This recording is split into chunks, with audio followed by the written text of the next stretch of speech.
కార్తిక్ నా తమ్ముడు. వాడు మొదటి నుంచి చాలా సైలెంట్. వాడికి కోపం వచ్చినా, బాధ వచ్చినా, సంతోషం వచ్చినా అన్నీ ఆ కళ్ళల్లో కనిపిస్తాయి తప్ప పెదవులు దాటి మాట బయటికి రాదు. మా అమ్మ పోయినప్పుడు నేను గట్టిగా ఏడ్చాను, లోకాన్ని తిట్టాను. కానీ వాడు మాత్రం ఓ మూల కూర్చొని తనలో తాను కుమిలిపోయాడు. కమల ఇంట్లో అడుగుపెట్టిన మొదటి రోజు నేను నా ద్వేషాన్ని అగ్నిపర్వతంలా బద్దలు కొట్టాను. కానీ కార్తిక్ మాత్రం ఒక లోతైన సముద్రంలా తన కోపాన్ని, అసహ్యాన్ని లోపలే దాచుకున్నాడు. చిట్టికి జ్వరం వచ్చిన ఆ రాత్రి తర్వాత ఇంట్లో పరిస్థితులు పైకి మామూలుగానే ఉన్నా లోపల ఏదో మారుతోందని నాకు నెమ్మదిగా అర్థం కాసాగింది. ముఖ్యంగా కార్తిక్ ప్రవర్తనలో ఓ వింతైన నిశ్శబ్దం ఆవరించింది. వాడు కమలను ఎదిరించడం మానేశాడు. ఆమె చెప్పిన పనికి ఎదురు చెప్పకుండా తల ఊపడం మొదలుపెట్టాడు. నాకు వాడి మీద కోపం వచ్చేది. వీడు కూడా ఆ సవతి తల్లికి లొంగిపోతున్నాడా అనిపించేది. కానీ కార్తిక్ కళ్ళు వేరే ఏదో వెతుకుతున్నాయని, వాడొక రహస్యాన్ని పరిశోధన చేస్తున్నాడని నాకు అప్పుడు తెలీదు. చలికాలం ఉదయం 5 గంటలకే మమ్మల్ని లేపి చల్లనీళ్ళ స్నానం చేయించడం కమల దినచర్య. ఆ కఠినమైన నియమాన్ని తప్పించుకోవడానికి వీల్లేదు. కానీ కొన్ని రోజుల నుంచి కార్తిక్ 4 గంటలకే నిద్రలేవడం మొదలుపెట్టాడు. వాడు నిద్రలేచి చదువుకుంటున్నాడేమో అనుకున్నాను మొదట్లో.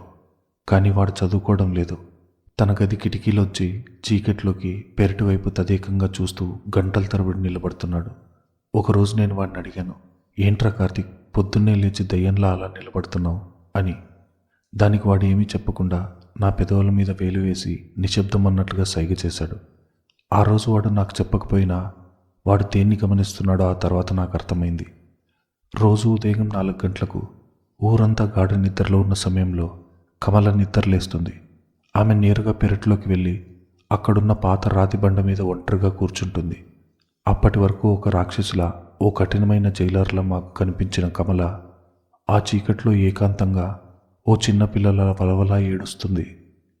కార్తిక్ మొదటిసారి ఆ దృశ్యాన్ని చూసినప్పుడు వాడి కళ్ళు వాడే నమ్మలేకపోయాడు. ఒక మనిషి అంత నిశ్శబ్దంగా, అంత గుండెకోతతో ఏడవడం వాడెప్పుడూ చూడలేదు. ఆమె ఏడుపులో ఒక భయంకరమైన బరువు ఉంది. ఎవరికీ చెప్పుకోలేని, ఎవరి ముందు బయటపడలేని ఓ సుదీర్ఘమైన వేదన ఆ కన్నీళ్లల్లో ఉంది. ఆమె తన 2 చేతులతో ముఖాన్ని కప్పుకొని తన దుఃఖాన్ని బయటకు వినపడకుండా చీర కొంగును నోట్లో అడ్డుపెట్టుకుని మరీ కుమిలి కుమిలి ఏడుస్తుంది. సరిగ్గా 1 గంట, 4:30 అయ్యేసరికి ఆమె తన కన్నీళ్లు తుడుచుకుంటుంది. పెరట్లోని బావి దగ్గర ముఖం కడుక్కుంటుంది. ఆ కన్నీటి ఛాయలు కళ్ళల్లో ఏమాత్రం కనిపించకుండా జాగ్రత్త పడుతుంది. తనను తాను ఒక ఉక్కు కవచంతో కప్పుకుంటుంది. 5 గంటలు అయ్యేసరికి మళ్ళీ మా పాలిట ఒక కఠినమైన రాతి విగ్రహంలా మారిపోయి మా గది తలుపులు దబా దబా బాదుతుంది. లెగండి, పొద్దెక్కిపోతుంది, పుస్తకాలు తీయండి అని మళ్ళీ అదే కర్కశమైన గొంతుతో అరుస్తుంది. కార్తిక్కి ద్వంద్వ స్వభావం అంతుపట్టలేదు. చీకట్లో అంతలా ఏడ్చిన మనిషి వెలుతురు రాగానే ఇంత కఠినంగా ఎలా మారుతుంది? పగలామె చూపించే కోపం నిజమా, లేక రాత్రిపూట ఆమె కార్చే కన్నీరు నిజమా? వాడి చిన్న బుర్రలో 100 ప్రశ్నలు. ఆ ప్రశ్నలే వాడిని, ఆమెను మరింత నిశ్చితంగా గమనించేలా చేశాయి. కార్తిక్ పరిశీలన రోజు రోజుకు పెరిగింది. కమల మా ముందు ఎంత కఠినంగా ప్రవర్తించినా ఆమె చేసే ప్రతి పనిలో మాకు తెలియని ఒక జాగ్రత్త దాగి ఉందని వాడు పసిగట్టాడు. ఉదాహరణకు భోజనం. కమల వంట చేసేటప్పుడు ఎవరిని వంటగదిలోకి రానిచ్చేది కాదు. భోజనం పెట్టేటప్పుడు కూడా విసుక్కుంటూనే పెట్టేది. తొందరగా తినండి, పనులున్నాయి అని గద్దించేది. కానీ కార్తీక్ ఒకరోజు చాటుగా గమనించాడు. కంచంలో అన్నం పట్టించేటప్పుడు అడుగున మాడిపోయిన అన్నం, కూరలు ముక్కలు లేని పులుసు ఆమె కంచంలో వేసుకుని మాకు మాత్రం వేడివేడిగా ఉన్న పైనన్నం, కూరలు మంచి ముక్కలు ఏరి వడ్డించేది. తన కంచంలో వడ్డిస్తున్నప్పుడు ఆ మొహంలో ఎక్కడా అసంతృప్తి లేదు. అది తన బాధ్యత అన్నట్టుగా చాలా సహజంగా చేస్తోంది. అలాగే మా బట్టల విషయం. కార్తీక్ స్కూల్ షర్ట్ జేబు దగ్గర చినిగిపోయింది. నాన్నని అడిగితే కుట్టించుకోమన్నాడు. కార్తీక్ ఆ షర్ట్ని పక్కన పడేశాడు. ఆ రోజు సాయంత్రం కమలవాడిని పిలిచి, బట్టలు జాగ్రత్తగా వాడుకోవడం చేత కదా, దరిద్రంగా చించుకొని వచ్చావు, తీసుకో ఇది అని ఒక కవర్ విసిరింది. అందులో వాడి చిరిగిన షర్ట్ ఉంది. కానీ అది చిరిగిన చోట ఎంతో అద్భుతంగా అసలు కుట్టు కనిపించకుండా దారం వేసి కుట్టి ఉంది. ఆమె మాటలు సూదుల్లా ఉన్నా ఆమె చేసే పని వెనుక ఉన్న శ్రద్ధ వాడిని ఆలోచనలో పడేసింది. చిట్టి పలక మీద అక్షరాలు తప్పుగా రాస్తే ఆమె చేతి మీద చురుక్కుమనిపించేది కమల. కానీ చిట్టి నిద్రపోయాక ఆ పలక తీసుకుని తడిగుడ్డతో తుడిచి మరుసటి రోజుకి సిద్ధంగా ఉండేలా పలక బలపం చిట్టి బ్యాగ్లో సర్దేది. ఈ చిన్న చిన్న పనులు కార్తిక్ తన కళ్ళతో చూస్తున్నాడు. నేను మాత్రం ఆమె అరిచే అరుపుల్నే వింటున్నాను. నా చెవులకు ఆమె కఠినమైన గొంతు మాత్రమే వినిపిస్తోంది. కానీ కార్తిక్ కళ్ళు ఆమె చేస్తున్న నిశ్శబ్ద సేవలను గమనిస్తున్నాయి. ఆమె మాటల్లో విషయం ఉందని నేను అనుకుంటే ఆమె చేతుల్లో అమృతం దాగుందని వాడు గ్రహించడం మొదలుపెట్టాడు. రోజులు గడుస్తున్నాయి. కార్తిక్లో కమల పట్ల ఉన్న పగ మెల్లమెల్లగా కరుగుతుంది. ఆమెను ఒక శత్రువుగా చూడటం మానేసి ఆమెను అర్థం చేసుకోవడానికి ప్రయత్నిస్తున్నాడు. ఆమె రాత్రిపూట ఏం చేస్తుందో తెలుసుకోవాలన్న కుతూహలం వాడిలో విపరీతంగా పెరిగింది. ఆ రోజు రాత్రి బయట చలిగాలి బలంగా వీస్తుంది. కిటికీలు టపటపా కొట్టుకుంటున్నాయి. నాన్న హాల్లో పడుకున్నాడు. నేను చిట్టి ఒక గదిలో, కార్తిక్ పక్క గదిలో పడుకున్నాం. ఇంట్లో అందరూ నిద్రపోయారు. కానీ కార్తిక్కి నిద్ర పట్టలేదు. వాడి ఉద్దేశపూర్వకంగానే మెలకువగా ఉన్నాడు. నిద్రపోతున్నట్టు నటిస్తూ కళ్ళు సగం మూసుకొని తలుపు వైపు చూస్తున్నాడు. అర్ధరాత్రి 12 దాటిన తర్వాత వాడి గది తలుపు నెమ్మదిగా తెరుచుకున్న చప్పుడు వినిపించింది. అది కమల. ఆమె చేతిలో ఓ చిన్న లాంతరుంది. ఆ మసక వెలుతురులో ఆమె ముఖం చాలా ప్రశాంతంగా ఉంది. పగలు కనిపించే కాఠిన్యం ఆ ముఖంలో ఎక్కడా లేదు. ఆమె అడుగుల చప్పుడు కూడా ఎవరికీ వినిపించకుండా పిల్లిలా నడుచుకుంటూ లోపలికొచ్చింది. మొదట నా గదిలోకి వెళ్ళింది. నేను ముసుగు తీసి పడుకుని ఉన్నాను. చలికి వణుకుతున్నాను. ఆమె కింద పడిన నా దుప్పటిని తీసి జాగ్రత్తగా నా మెడ వరకు కప్పింది. కిటికీ తలుపులు గాలికి కొట్టుకోకుండా గడియపెట్టింది. ఆ తర్వాత నెమ్మదిగా చిట్టి పక్కన కూర్చుంది. దాని నుదుటి మీద పడిన జుట్టును సరిచేసి ఎంతో సున్నితంగా ఓ ముద్దు పెట్టింది. ఇదంతా పక్క గది నుంచి కార్తిక్ చూస్తున్నాడు. వాడి గుండె వేగంగా కొట్టుకోవడం మొదలైంది. ఆమె అడుగులిప్పుడు వాడి గది వైపు వస్తున్నాయి. వాడు వెంటనే కళ్ళు గట్టిగా మూసుకుని శ్వాస కంట్రోల్ చేసుకుని గాఢ నిద్రలో ఉన్నట్టు నటించడం మొదలుపెట్టాడు. కమల వాడి మంచం దగ్గరకు వచ్చింది. వాడి పక్కన నిలబడింది.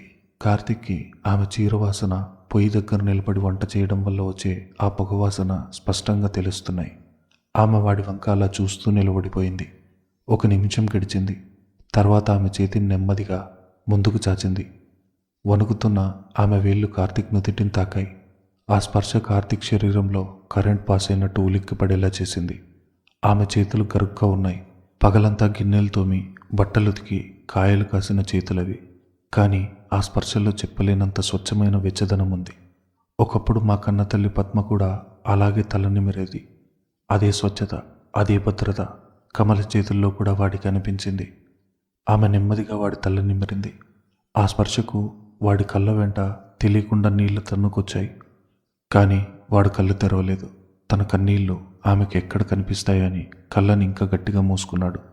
అప్పుడు ఆ నిశ్శబ్దమైన రాత్రిలో కమల గొంతులోంచి అత్యంత నెమ్మదిగా ఓ గుసగుస వినిపించింది. అది మాట కాదు, ఓ బరువైన నిట్టూర్పు. నన్ను క్షమించు కార్తిక్. ఆ మాట వినగానే కార్తిక్ గుండె ఆగిపోయినంత పనైంది. ఎందుకు క్షమాపణ అడుగుతుంది? పగలు కొట్టినందుక? కఠినంగా ప్రవర్తించినందుక? వాడు ఆశ్చర్యంతో ఉక్కిరిబిక్కిరవుతున్నాడు. ఆమె చేయి వాడి తల మీద నుంచి నెమ్మదిగా జారుతుండగా ఆమె గొంతులోంచి మరో వాక్యం బయటకొచ్చింది. అది కేవలం గాలికి మాత్రమే వినిపించేంత సన్నని స్వరం. నేను మాట తప్పుతున్నానేమో. నీ పిల్లలు నన్ను ద్వేషిస్తున్నారు. ఆమె గొంతు దుఃఖంతో పూడుకుపోయింది. ఆమె వెంటనే అక్కడి నుంచి వెనుదిరిగింది. లాంతర్ తీసుకుని వేగంగా గది బయటకు వెళ్ళిపోయింది. కార్తిక్ కళ్ళు తెరిచాడు. గదంతా చీకటి. కానీ వాడు మనసులో మాత్రం ఒక పిడుగు పడినట్టుంది.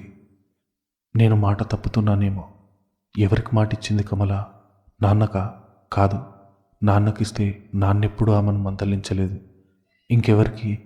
వాడి బుర్ర గిరగిరా తిరుగుతోంది. ఆమె చెప్పిన ఆ సగం మాటలు వాడిని నిద్రపోనివ్వలేదు. ఆ రాత్రంతా వాడు ఆ స్పర్శను, ఆ మాటలను గుర్తు చేసుకుంటూ ఉన్నాడు. కమల వెనుక ఏదో చాలా పెద్ద రహస్యం దాగుందని వాడికి ఖచ్చితంగా అర్థమైపోయింది. అది తెలుసుకోకుండా వాడు ప్రశాంతంగా ఉండలేడు. మరుసటి రోజు ఉదయం నాన్న తెల్లవారుజామునే పక్క ఊరికి ఎరువులు తేవడానికి వెళ్ళాడు. నేను చుట్టి పెరట్లో స్నానం చేయడానికి వెళ్ళాం. ఇంట్లో కమల వంటగదిలో కూరగాయలు తరుగుతూ ఒంటరిగా ఉంది. ఇదే సరైన సమయం అనుకున్నాడు కార్తిక్. వాడికి ఎవరికీ వినిపించకుండా నెమ్మదిగా వంటగది గుమ్మం దగ్గరికి వెళ్ళి నిలబడ్డాడు. కమల వాడిని గమనించలేదు. తన పనిలో తాను నిమగ్నమై ఉంది. కమల కార్తిక్ గొంతు విని ఆమె ఉలిక్కిపడి వెనక్కి తిరిగింది. మేము ఆమెనెప్పుడు పేరు పెట్టి పిలవం. సౌతల్లి అని మనసులో అనుకుంటాం. పైకి ఏమీ అనకుండా మాట్లాడతాం.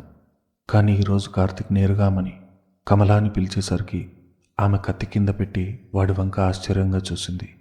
ఏంట్రా, స్నానం చేయకుండా ఇక్కడేం చేస్తున్నావు? వెళ్ళు ముందు అని ఎప్పట్లా కఠినంగా ముఖం పెట్టింది కమల. కానీ కార్తీక్ అక్కడి నుంచి కదలలేదు. వాడి కళ్ళు ఆమె కళ్ళల్లోకి సూటిగా చూస్తున్నాయి. వాడి చూపుల్లో ఒక విధమైన ధైర్యం, నిలదీత ఉన్నాయి. రాత్రి నా గదిలోకి ఎందుకొచ్చావు? కార్తీక్ అడిగిన ఆ ఒక్క ప్రశ్నతో కమల ముఖం ఒక్కసారిగా పాలిపోయింది. ఆమె కళ్ళల్లో మొదటిసారి స్పష్టమైన భయం కనిపించింది. కత్తి పట్టుకున్న ఆమె చేతులు వణకడం కార్తీక్ గమనించాడు. కానీ క్షణాల్లో ఆమె తనను తాను తమాయించుకుంది. మళ్ళీ ఉక్కు కవచం ధరించింది. నీ గదికి రావడమా? నాకు పిచ్చా? రాత్రిపూట మీ గదుల చుట్టూ తిరగడానికి నేను పహారా కాసి దొంగననుకుంటున్నావా? ఏవో కలలు వచ్చుంటాయి. వెళ్ళి పుస్తకం తీసి చదువుకో అని ముఖం తిప్పుకొని మళ్ళీ కూరగాయలు తరగడం మొదలుపెట్టింది కమల. ఆ మాటల్లో ఏమాత్రం తడబాటు లేదు. చాలా కన్విన్సింగ్గా అబద్ధం చెప్పింది. కార్తీక్ నెమ్మదిగా వంటగది లోపలికి 2 అడుగులు వేశాడు. ఆమెకు మరింత దగ్గరగా వెళ్ళాడు. నువ్వు అబద్ధం చెప్తున్నావు. వాడి గొంతు చాలా నిశ్శబ్దంగా ఉంది. కమల వాడి వైపు కోపంగా చూసింది. ఎక్కువ మాట్లాడుతున్నావు కార్తీక్. వెళ్ళిపో ఇక్కడి నుంచి, లేకపోతే దెబ్బలు తింటావు అని గద్దించింది. కార్తీక్ ఏమాత్రం భయపడలేదు. వాడు ఆమె కళ్ళల్లోకి అలాగే చూస్తూ తన గుండెల్లో దాచుకున్న బాంబును పీల్చాడు. నేను నిద్రపోలేదు. నువ్వు నా తల నిమిరినప్పుడు నేను మెలకువగానే ఉన్నాను. నువ్వు చెప్పిన మాటలు నా చెవుల్లో ఇంకా మారుమోగుతూనే ఉన్నాయి. నువ్వు నా దగ్గర అబద్ధం చెప్పలేవు. కార్తీక్ ఒక్క క్షణం ఆగాడు. వాడి గొంతు వణికింది.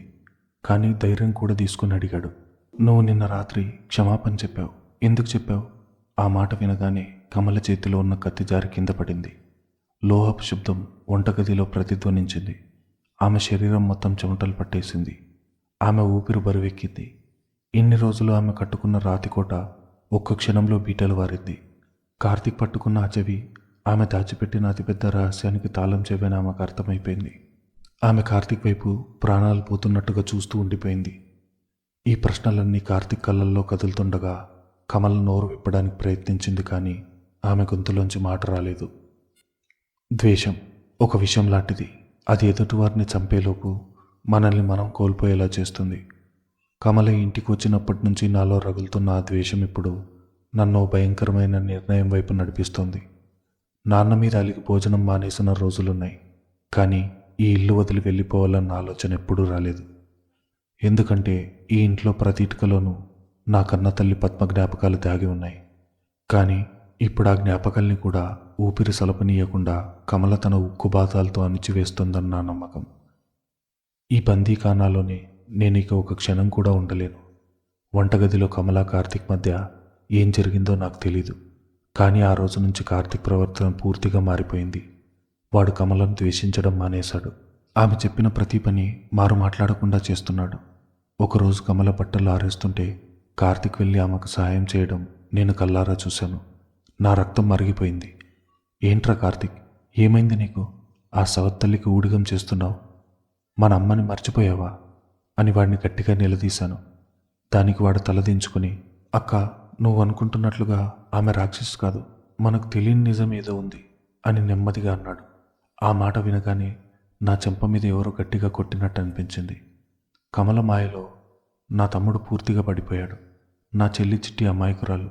దానికి ఆకలిస్తే ఎవరన్నం పెడితే వాళ్ళే అమ్మ. నాన్న ఎలాగూ ఈ ఇంటికి ఒక ప్రేక్షకుడిలా మారిపోయాడు. నేను ఒంటరిదాన్ని అయిపోయాను.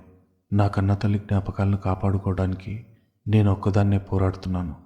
ఈ వాతావరణంలో నేను పిచ్చిదాన్ని అయిపోతానేమో అనిపించింది. ఈ జైలు నుంచి బయటపడాలంటే ఒకటే మార్గం, పారిపోవడం. అవును, నేను మా అమ్మమ్మ వాళ్ళ ఊరికి వెళ్ళిపోవాలని నిర్ణయించుకున్నాను. అక్కడికి వెళ్ళిపోతే మమ్మల్ని ఎవరు ఏమీ అనరు. మాకు స్వేచ్ఛ ఉంటుంది. అమ్మమ్మ మమ్మల్ని గుండెల్లో పెట్టుకొని చూసుకుంటుంది. కానీ నేను ఒక్కదాన్నే వెళ్ళను. నా తమ్ముడిని, చెల్లెల్ని ఈ రాక్షసి చేతుల్లో వదిలిపెట్టను. వాళ్ళను కూడా నాతో పాటు తీసుకెళ్ళిపోవాలి.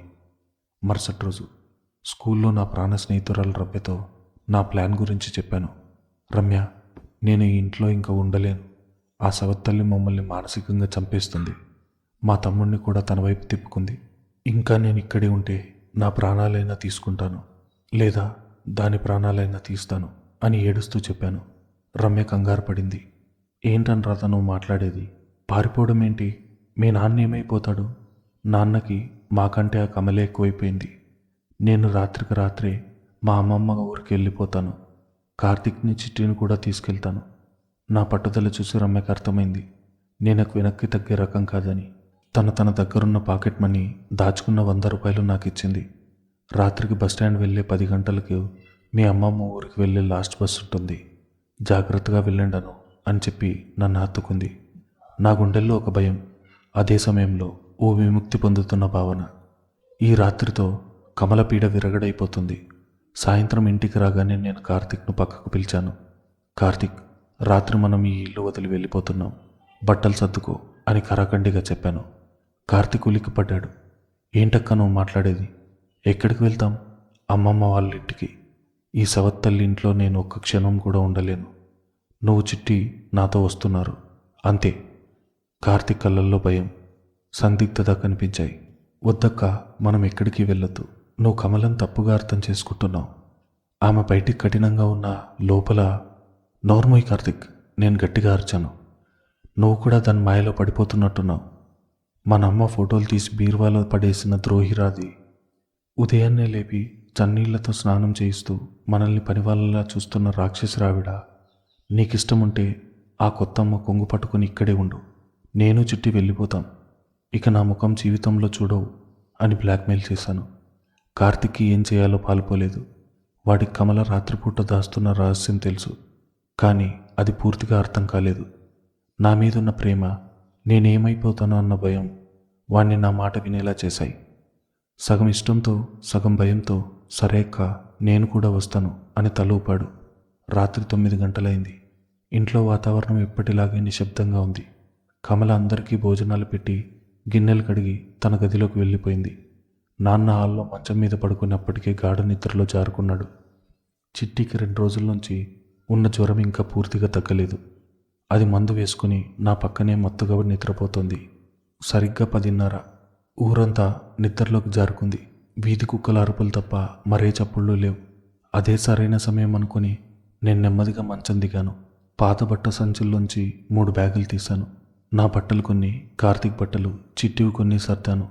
అన్నింటికంటే ముఖ్యంగా బీరువా తెరిచి కమల దాచిపెట్టిన మా అమ్మ ఫోటోను ఒకదాన్ని తీసుకుని నా బ్యాగ్లో జాగ్రత్తగా పెట్టుకున్నాను.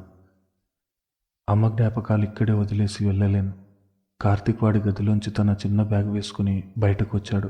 వాడి కళ్ళు భయంతో పెద్దవయ్యాయి, పెదవులు ఆరిపోయాయి. వాడు నాన్న పడుకున్న వైపు దీనంగా చూస్తున్నాడు. నేను నిద్రపోతున్న చిట్టిని నెమ్మదిగా తట్టి లేపాను. చిట్టి, లేవే, బయటికి వెళ్దాం అని కుసగుసగా అన్నాను. అది జ్వరంతో మూలుగుతూ కళ్ళు తెరవకుండానే నా భుజం మీద వాలిపోయింది. దాన్ని నేను ఎత్తుకున్నాను. దాని ఒళ్ళు వెచ్చగా ఉంది, కానీ నాకు వేరే దారి లేదు. ఇక్కడుంటే కమల టార్చర్కు అది ఇంకా జబ్బు పడుతుంది. అమ్మమ్మ వాళ్ళ ఇంటికి వెళ్ళాక మంచి డాక్టర్కి చూపించొచ్చు. హాల్లోంచి నడుచుకుంటూ వెళ్తుంటే నాన్న ముఖం వైపు ఒకసారి చూశాను. నాన్న ముఖం ఎంత పీక్కపోయిందో నాకు అప్పుడే అర్థమైంది. అమ్మ పోయినప్పటి నుంచి ఆయన ఒక జీవోత్సవంలా బతుకుతున్నాడు. క్షమించు నాన్న, ఈ రాక్షస ఇంట్లో నేను బతకలేను. నీకు ఆ కమల దొరికింది కదా, మీరిద్దరూ సంతోషంగా ఉండండి అని మనసులోనే అనుకుని బరువెక్కిన గుండెతో ముందుకు అడుగు వేశాను. ఇంటి తలుపులు గడియలు నెమ్మదిగా తీశాను. కిర్రుమన్న చిన్న శబ్దం కూడా నా గుండెలో బాంబులా పేలినంత భయాన్ని పుట్టించింది. ఎవరైనా లేస్తారేమోనన్న క్షణం పాటు శ్వాస బిగబట్టి ఆగిపోయాను. ఎవరూ లేవలేదు. తలుపు తీసి బయటికి వచ్చాం. చలిగాలికి ఒక్కసారి మొహాన్ని తాకింది. చిట్టి నా భుజాల మీద వణుకుతోంది. కార్తీక్ నా వెనకాలే వస్తున్నాడు. మేమిప్పుడు మా ఇంటి కాంపౌండ్ వాల్ గేటు దగ్గరికి చేరుకున్నాం. ఆ గేటు దాటితే ఇక మాకు స్వేచ్ఛ. ఈ కఠినమైన సవత్తల్లి అజమాయిషి నుంచి శాశ్వత విముక్తి. ఇక తెల్లవారుజాము 5 గంటలకి నిద్ర లేవాల్సిన పని లేదు. చన్నీళ్లతో స్నానాలు లేవు, ఆంక్షలు లేవు. అమ్మమ్మ ఊళ్ళో మా ఇష్టం వచ్చినట్టు బతకొచ్చు. నేను గేటు గడి తీయడానికి చేయి ముందుకు చాచాను. నా చేతులు భయంతో, ఉత్కంఠతో వణుకుతున్నాయి. సరిగ్గా అదే క్షణంలో ఓ చిన్న క్లిక్కుమన్న శబ్దం వినిపించింది. మరుక్షణం మా వెనకాల కాంపౌండ్లో నిశ్శబ్దంగా ఓ లైట్ వెలిగింది. నా గుండె లయ ఒక్కసారిగా ఆగిపోయి మళ్ళీ రెట్టింపు వేగంతో కొట్టుకోవడం మొదలైంది. నా చేతులు గేట్ గడియ మీద స్తంభించిపోయాయి.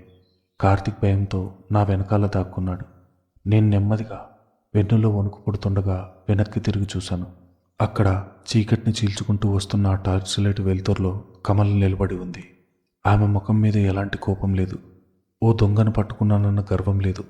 ఎప్పట్లాగే ఓ ప్రశాంతమైన రాతి విగ్రహంలా నిలబడి ఉంది. కానీ ఆ కళ్ళల్లో మాత్రం ఏదో చదవలేని భావం ఉంది. రాత్రి చీకట్లో ఒక దయ్యంలా, మా స్వేచ్ఛను అడ్డుకునే ఒక రాక్షసిలా నాకు ఆ క్షణంలో ఆమె కనిపించింది. నిశ్శబ్దం. ఒక 10 సెకండ్ల పాటు అక్కడే కేవలం గాలి వీస్తున్న శబ్దం మాత్రమే వినిపించింది. ఆమె ఏమీ మాట్లాడలేదు, నేను ఏమీ మాట్లాడలేదు. ఇద్దరు కళ్ళు ఒకరినొకరు సవాల్ చేసుకుంటున్నాయి. ఆ తర్వాత ఆ భయంకరమైన నిశ్శబ్దాన్ని బట్టలు కొడుతూ ఆమె నోరు తెరిచింది. గొంతులో ఎలాంటి తొత్తరపాటు లేదు, కంగారు లేదు. చాలా మామూలుగా, కాస్త గంభీరంగా అడిగింది, ఎక్కడికి? ఆ ఒక్క మాటలో ఉన్న అధికారం నన్ను మరింత రెచ్చగొట్టింది. ఆమె మా అమ్మ? నన్ను ప్రశ్నించడానికి ఆమెకున్న హక్కేంటి? నేను దొంగతనంగా పారిపోవాల్సిన కర్మేంటి?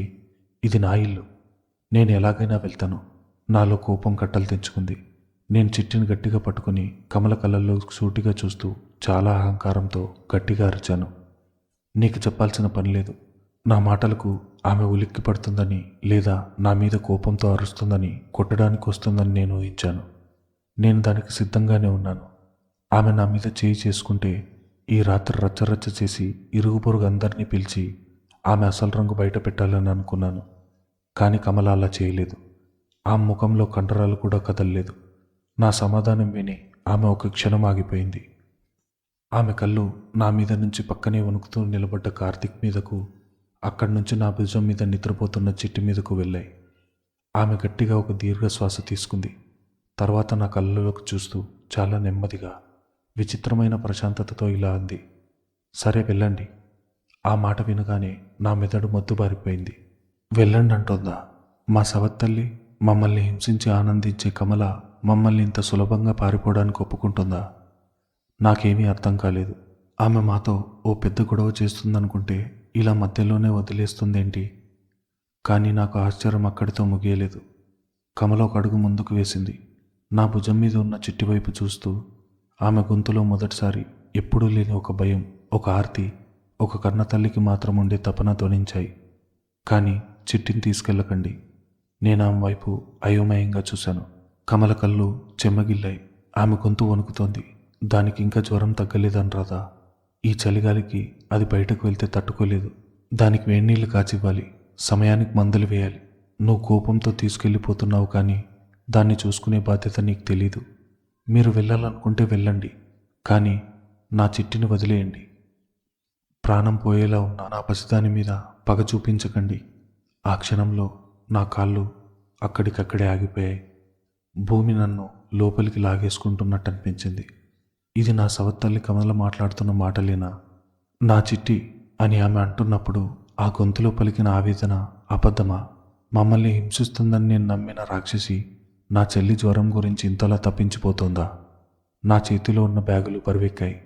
నా ద్వేషం వెనుక నేను చూడలేని నిజమేదో ఉందన్న కార్తీక్ మాటలు నా చెవుల్లో మళ్ళీ ప్రతిధ్వనించాయి.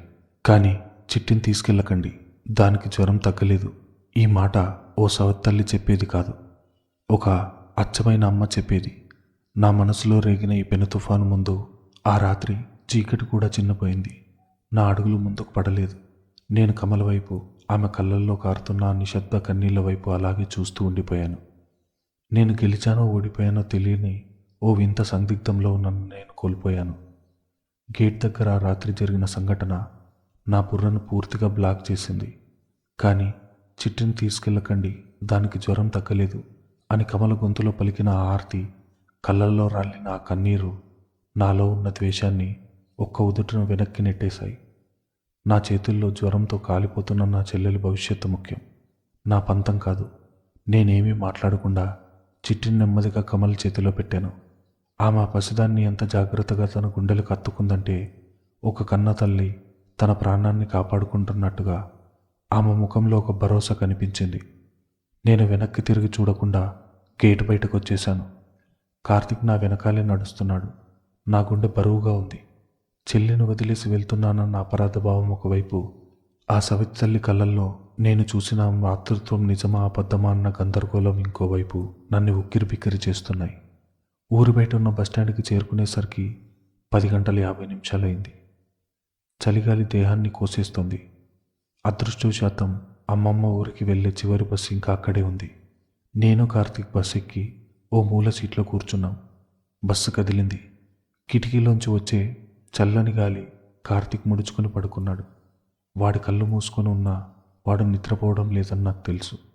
వాడి బుర్రలో కూడా కమల గురించి అంతులేని ఆలోచనలు తిరుగుతున్నాయి. కమల నిజంగా రాక్షసి అయితే మేం పారిపోతుండే ఎందుకు ఆపలేదు? మా నాన్నకి ఎందుకు చెప్పలేదు? చిట్టిని మాత్రమే ఎందుకు ఆపింది? మీరు వెళ్ళాలనుకుంటే వెళ్ళండి అని ఎందుకు అంత తేలిగ్గా వదిలేసింది? ఇన్ని రోజులు నేను కట్టుకున్న పగానే కోట ఆమె కళ్ళల్లో చూసిన ఒక కన్నీటి చుక్కతో బీటలు వారడం మొదలైంది. నేను తప్పు చేస్తున్నానా? కమలను అపార్థం చేసుకున్నానా? ఈ ప్రశ్నలు నన్ను ఆ రాత్రంతా నిద్రపోనివ్వలేదు. కానీ వెంటనే మా అమ్మ పద్మ ఫోటోలు బీరువాలో పడేసిన దృశ్యం గుర్తుకొచ్చింది. మళ్ళీ నాలో కోపం. ఆమె నా అమ్మ స్థానాన్ని లాక్కోవడానికే కాకుండా నా అమ్మ జ్ఞాపకాలు కూడా చెరిపేయాలని చూసింది. అది నేను ఎప్పటికీ క్షమించలేను. ఇలాంటి వందలాది ఆలోచనలతో యుద్ధం చేస్తూనే ఆ ప్రయాణం కొనసాగింది. తెల్లవారుజామున 4 గంటల సమయం. బస్సు మా అమ్మమ్మ వాళ్ళ ఊరు చేరుకుంది. బస్టాండ్ నుంచి అమ్మమ్మ ఇల్లు 10 నిమిషాల నడక. చల్లో వణుకుతూ ఇద్దరు ఆ పాత పెంకుటింటి ముందుకు నిలబడ్డాం. ఆ ఇల్లు చూడగానే నాలో తెలియని ఒక భద్రతా భావం. మా అమ్మ పుట్టి పెరిగిన ఇల్లుది. ఆ గడప ఉన్న పసుపు కుంకుమ, వాకిట్లో ఉన్న తులసికోట అన్నీ అమ్మను గుర్తుకు తెచ్చాయి. నేను నెమ్మదిగా తలుపు తట్టాను. ఎవరది? లోపల నుంచి అమ్మమ్మ సరళమ్మ వణుకుతున్న గొంతు వినిపించింది. నేనమ్మమ్మ అనుని అన్నాను వణుకుతున్న స్వరంతో. తలుపు గడియ తీసించప్పుడు లాంతర్ పట్టుకున్న అమ్మమ్మ బయటకొచ్చింది. ఆమె ముఖం ముడతలు పడింది. కానీ ఆ కళ్ళల్లో ఉన్న ప్రేమ మాత్రం ఎప్పటికీ వాడిపోనిది. మమ్మల్ని ఆ రాత్రిపూట అలా చూసి ఆమె ఒక్కసారి ఉలిక్కిపడింది. అను, కార్తీక్, ఏంటమ్మా ఇది? ఈ రాత్రిపూట మీరిద్దరే వచ్చారా? నాన్నేడి? చిట్టేది? అని కంగారుగా అడుగుతూ మమ్మల్ని లోపలికి లాక్కెళ్ళింది. నేనిక నా దుఃఖాన్ని ఆపుకోలేకపోయాను. అమ్మమ్మను గట్టిగా వాటేసుకుని బోర్న ఏడ్చేశాను. ఇన్ని రోజులు నా బరువును, బాధను, నా ఒంటరితనాన్ని ఆ ఏడుపు ద్వారా బయటకు పంపించేశాను. కార్తీక్ కూడా అమ్మమ్మ చేతులు పట్టుకుని కన్నీళ్లు పెట్టుకున్నాడు. ఏడవకండ్రా, ఏడవకండి, ఏమైంది? ఇల్లొదిలి ఎందుకు వచ్చారు? అమ్మమ్మ కంగారుగా మా ముఖాలు తుడుస్తూ అడిగింది. నేను కన్నీళ్లు తుడుచుకొని చెప్పడం మొదలుపెట్టాను. నాన్నకేమీ కాలేదమ్మమ్మ, ఆయన బాగానే ఉన్నాడు. కానీ ఆ కమల, ఆ కొత్తగా వచ్చిన సవత్తల్లి మమ్మల్ని బతకనివ్వడం లేదు. ఆమె ఒక రాక్షసమ్మమ్మ.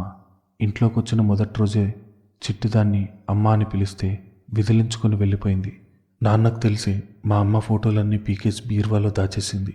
రోజు ఉదయం 5 గంటలకే మమ్మల్ని లేపి చన్నీళ్ళ స్నానాలు చేయిస్తుంది. జైల్లో ఖైదీల్లా మమ్మల్ని చూస్తుంది. ఆ ఇంట్లో మాకు స్వేచ్ఛ లేదు, ప్రేమ లేదు. నాన్నకి ఇవన్నీ తెలిసినా ఆవిడకు భయపడి ఒక్క మాట కూడా అనడం లేదు. ఇన్ని రోజులు భరించాను. కానీ నిన్న రాత్రికి తట్టుకోలేక ముగ్గురం పారిపోయి వచ్చేద్దాం అనుకున్నాం. కానీ చిట్టుకి జ్వరం ఉంటే ఆ కమల దాన్ని లాగేసుకుందామమ్మ. మేమిద్దరమే వచ్చేసాం. నేను చెప్పిన విషయాలు వింటుంటే అమ్మమ్మ ముఖంలో కండరాలు బిగుసుకున్నాయి.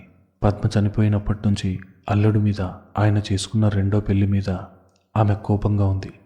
ఇప్పుడు నా మాటలు విన్నాక ఆ కోపం కట్టలు తెంచుకుంది. రమేష్ గడికి మతిపోయిందా? నా కూతురు చనిపోయిన బాధలో ఉంటే వాడు ఏదో దిక్కుమాలి దాన్ని తీసుకొచ్చి నా మనవళ్ళు మనవరాల్ని హింసిస్తుంటే చూస్తూ ఊరుకుంటున్నాడా?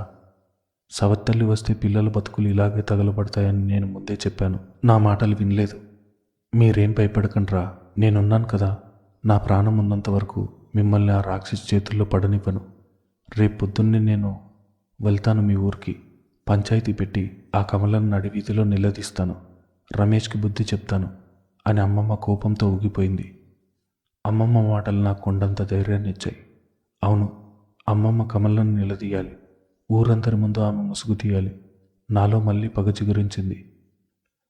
కానీ ఈ సంభాషణ అంతా జరుగుతున్నప్పుడు కార్తీక్ ఒక్క మాట కూడా మాట్లాడలేదు. వాడు గది మూలనున్న ఒక పాత కుర్చీలో కూర్చొని నేలవైపు చూస్తూ మౌనంగా ఉండిపోయాడు. అమ్మమ్మ కోపంగా అరుస్తున్నప్పుడు వాడు నెమ్మదిగా తలపైకెత్తి అమ్మమ్మ వైపు చూశాడు. వాడి కళ్ళల్లో కోపం లేదు, కేవలం నిస్సహాయత, అంతు చిక్కని గందరగోళం ఉన్నాయి. కార్తీక్, ఎందుకురా అలా ఉన్నావు? ఆ ముండ నిన్ను కూడా కొడుతోందా అని అమ్మమ్మ వాడి దగ్గరకు వెళ్ళింది. కార్తీక్ తల అడ్డంగా ఊపాడు. లేదమ్మమ్మ, అక్క చెప్పేవన్నీ పైకి కనిపించే నిజాలు మాత్రమే. కానీ కమల గురించి అక్కకు తెలియంది, మనకు అర్థం కానిది ఏదో ఉంది. ఆమె రాత్రిపూట ఎవరూ చూడనప్పుడు ఏడుస్తుంది. నా తల నిమిరి క్షమించమని అడుగుతోంది. చిట్టి జ్వరం కోసం నిద్ర లేకుండా చూసుకుంటోంది. ఆమె పూర్తిగా రాక్షసి కదమ్మమ్మ అని చాలా నెమ్మదిగా అన్నాడు కార్తీక్. ఆ మాటలకు నేను ఉలిక్కిపడ్డాను. నా సొంత తమ్ముడే ఆ సవత్తల్లికి సపోర్ట్ చేస్తున్నాడు.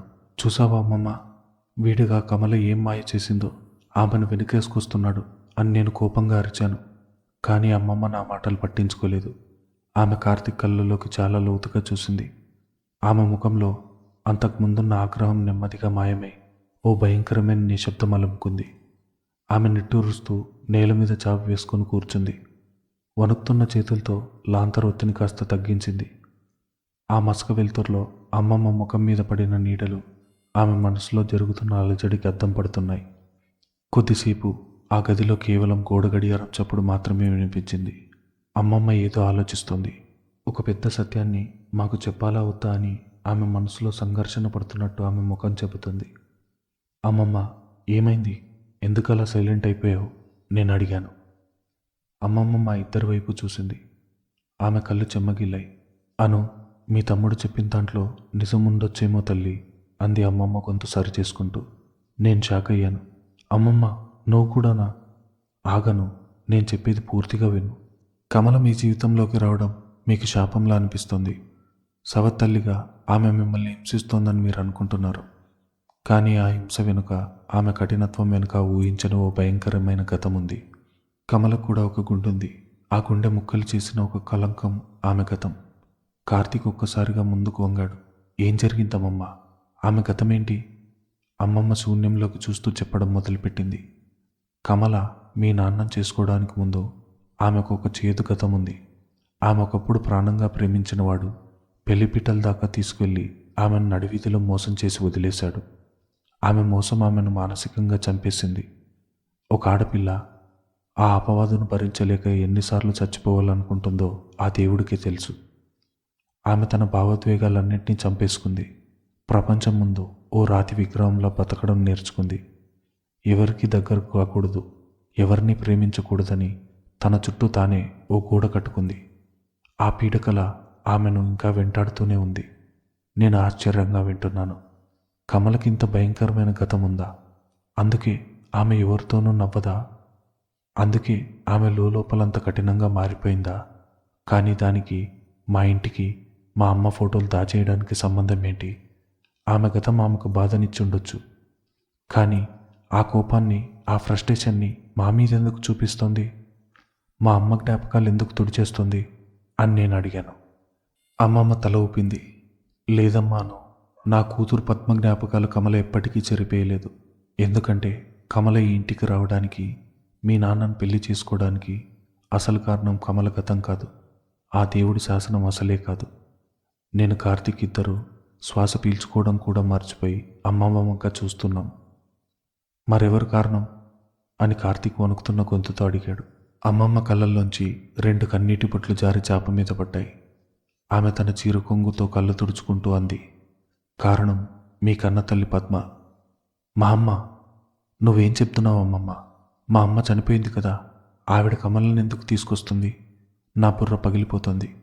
అమ్మమ్మ మా ఇద్దరి చేతులు తన చేతుల్లోకి తీసుకుంది. ఆమె గొంతులోంచి మాట చాలా కష్టంగా బయటకు వస్తున్నాయి. అవును, ఇది నాకు మాత్రమే తెలిసిన నిజం. పద్మ నాకు మాటిచ్చింది కాబట్టి ఇన్ని రోజులు నా గుండెల్లో దాచుకున్నాను. దాన్ని మీ ముందు బయట పెట్టే హక్కు నాకు లేదు. కానీ పరిస్థితులు ఇలా విషం చిమ్ముతుంటే చెప్పక తప్పడం లేదు. అమ్మమ్మ ఒక్క క్షణం ఆగి లాంతరు వెలుగులోకి చూస్తూ చెప్పింది. పద్మ చనిపోవడానికి 2 రోజుల ముందు ఆసుపత్రిలో క్యాన్సర్తో పోరాడుతున్నప్పుడు పద్మ ఎవరి ద్వారానో కమల గురించి తెలుసుకుంది. కమల గతం గురించి, ఆమె ఒంటరితనం గురించి అంతా ఆరా తీసింది. ఒకరోజు ఉదయం నన్ను ఆసుపత్రి గది బయటకు ఉండమని చెప్పి కమలను తన గదిలోకి పిలిపించుకుంది. పద్మ, కమల ఆ మూసి ఉన్న తలుపుల వెనుక సుమారు గంట సేపు మాట్లాడుకున్నారు. నేను బయటే ఉన్నాను. గదిలోంచి కమల ఏడుపు వినిపించింది. పద్మ బతిమాలుతున్న గొంతు వినిపించింది. గంట తర్వాత కమల బయటకు వచ్చింది. ఆమె కళ్ళు ఎర్రగా ఉబ్బిపోయి ఉన్నాయి. ఆమె చేతిలో పద్మ పసుపు తాడుంది. కమల ఆసుపత్రి నుంచి వెళ్ళిపోయిన 2 రోజులకే మీ అమ్మ పద్మ కన్ను మూసింది. నేను కార్తీక్ నిశ్చేష్టులయ్యాం. మా అమ్మ కమలను పిలిచిందా? కమలకు తాళి పట్టించిందా? ఎందుకు? ఒక ప్రాణం పోతున్న తల్లి తన పిల్లల భవిష్యత్తును ఒక అపరిచిత స్త్రీ చేతిలో ఎందుకు పెట్టింది? అసలు ఆ మూసి ఉన్న తలుపుల వెనుక మా అమ్మ పద్మ కమల దగ్గర తీసుకున్న ఆ భయంకరమైన మాట ఏంటి? అమ్మమ్మ చెప్పిన ఈ మాటలు నా మెదడులో తొలిచేస్తున్నాయి. నేను విలన్ అనుకున్న కమల వెనుక నా కన్నతల్లి పద్మ వేసిన మాస్టర్ ప్లాన్ ఉందా? ఇది నమ్మశక్యం కాని నిజం. ఆ ఆసుపత్రి గదిలో ఏం జరిగింది? ఆ ప్రశ్నలకు సమాధానం దొరికితే మా జీవితంలోని ఈ అంధకారం తొలగిపోతుంది. కానీ ఆ సమాధానం ఎవరి దగ్గరుంది? పద్మ వెళ్ళిపోయింది, కమల నోరు విప్పదు. మరి తర్వాత ఏం జరగబోతుందో నెక్స్ట్ ఎపిసోడ్లో తెలుసుకుందాం.